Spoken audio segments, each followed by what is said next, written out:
Obrigado, Sr. Presidente. Saúdo o Dr. Pedro Castro Almeida. Foram importantes as informações que nos trouxe, portanto, mas do ponto de vista de todos nós, existe uma grande incerteza relativamente ao futuro da economia. Portanto, ainda não sabemos, na realidade, ninguém sabe, a real dimensão de que esta pandemia nos vai colocar. E, como tal, apesar do tal grau de incerteza ser muito grande, há uma coisa que temos como certo, é que os estragos na economia também serão, com certeza, profundos. E, por isso, face a esta situação de incerteza, o Governo tomou em mãos um conjunto de iniciativas no sentido de acudir às reais necessidades das famílias e, portanto, naturalmente, da nossa parte acompanhamos. O que já não acompanhamos, que eventualmente um outro tipo de projetos e de investimentos que o Governo tem em agenda, e esses lamentamos, até pela oportunidade desta situação, não sou aqui para o caso, mas, no entanto, lamentamos que o Governo os tenha mantido. Mas o que é efetivamente necessário são medidas de apoio às famílias, às empresas, e o facto deste vírus ter provocado uma assentada, uma inversão completa no rumo do crescimento da economia, a destruição do emprego e pôs em causa a própria sobrevivência das empresas e das famílias, naturalmente deixa-nos aqui preocupações que depois vão afetar todo o sistema bancário. E eu começava por lhe colocar esta questão, que é a seguinte, porque apesar de nos trazer boas notícias relativamente a algum comissionamento e taxas de juros que estão a ser praticadas pelo Santander, acontece que é evidente que aquilo que são taxas fixas, que agora passo a redundância, são fixadas, naturalmente são beneficiárias para os próprios mutuários.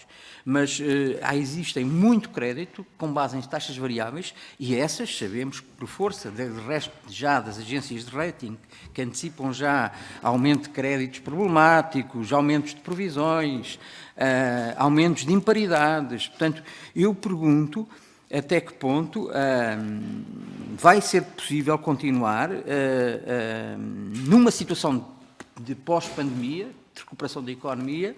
Eu pergunto se tem já uma ideia, porque eu sei que os bancos têm os departamentos de estudos a trabalhar nessas matérias, uma ideia de que até que ponto e a que taxas de juro é que vai ser possível aos bancos, e neste caso concreto ao Santander, financiar as famílias e as empresas.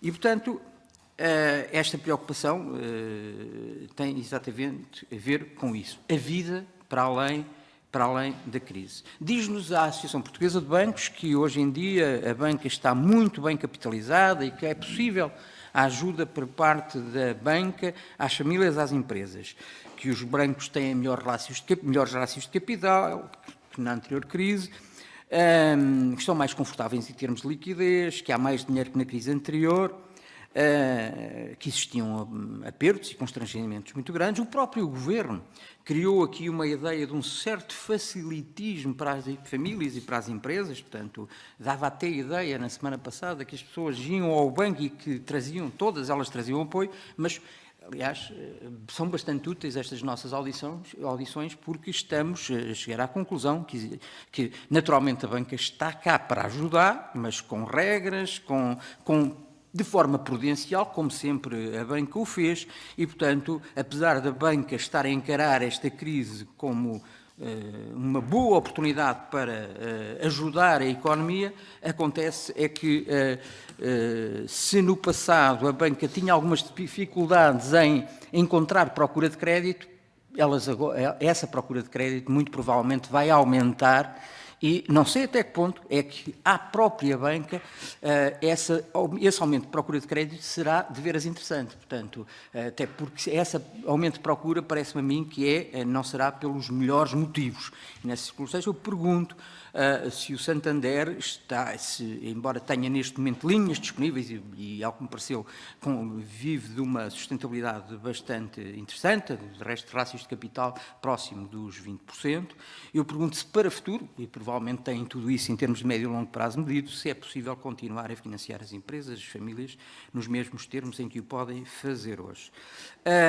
Uma das questões que se colocou e que me pareceu bastante e oportuno perguntar isto, o Santander, de forma proativa, nesta linha Covid-19, conseguiu financiamento de qualquer coisa como 190 milhões de euros. Ou seja, o Novo Banco e o Santander foram os bancos que conseguiram colocar mais financiamento para a ajuda às empresas e às famílias. Então, eu pergunto que mecanismos usaram, porque, ao que parece, os outros bancos tiveram algumas dificuldades em termos burocráticas, portanto, se já tinham feito naturalmente o trabalho de casa, portanto, presumo que, tratando-se de uma boa prática, portanto, eu gostaria que sobre isso nos dissesse alguma coisa.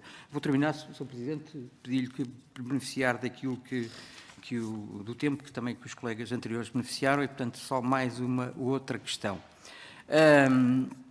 Que tem a ver, e vou diretamente aos procedimentos,